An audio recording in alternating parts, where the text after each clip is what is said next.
Arestado ang isang lalaki matapos umanong manggoyo ng isang babaeng OFW na kauwi lang mula Dubai. Nabawi naman mula sa suspect ang karamihan po sa gamit ng biktima. Narito ang unang ronda ni Von Aquino.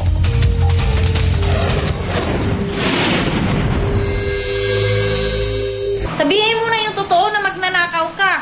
Papil mo na yan sa buhay, magnanakaw ka, hindi ka marunong maghanap buhay.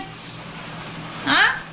Nanggigigil ang OFW na si Elvira Rollo matapos siyang pagnakawan ng mahigit 100,000 pisong halaga ng gamit at pera ng isang lalaking nagpakilala sa kanya sa airport. Kwento ni Elvira, April 17 nang dumating siya sa NAIA Terminal 1 galing Dubai. Bibili raw sana siya ng tiket papuntang Cagayan de Oro nang lumapit sa kanya ang suspect na nagpakilalang si Kim Arsenal.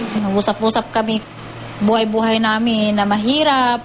Kasi OFW din daw siya. Nagpakilala siya, OFW daw siya, galing Amsterdam. Ayun, nag-uusap kami. Dahil nakapalagay ang loob niya ang suspect, pumayag siyang mag-check-in sa hotel kasama si Arsenal para makapagpahinga. Ang suspect na rin daw ang nangakong magsasabay silang bumili ng tiket. Nagpahinga kami, nag-check-in, nagpahinga kami. Hanggang sa kinaumagahan, niyaya niya akong mag-almusal sa labas. Eh, syempre, pagod pa ako, ayaw kong magbit-bit ng gamit. Iniwan ko yung hand carry ko sa luggage ko doon sa tinutulugan namin.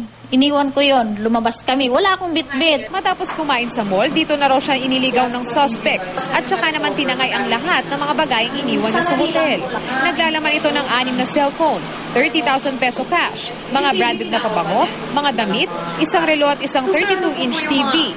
Nang maaresto ang suspect sa tinutuluyan nitong kondominium sa Mandaluyong City, na-recover sa kanya ang bagahe ng biktima. Hindi ko naman po intended na nakawin niya. Pero anong intention mo? Bakit dinala mo yung mga gamit?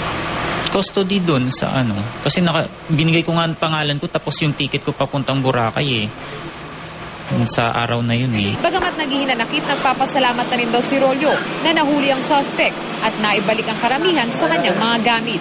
Para sa unang balita, Von Aquino, report. Hindi na balik ko, basta maibalik lang yung importante yung ko yun.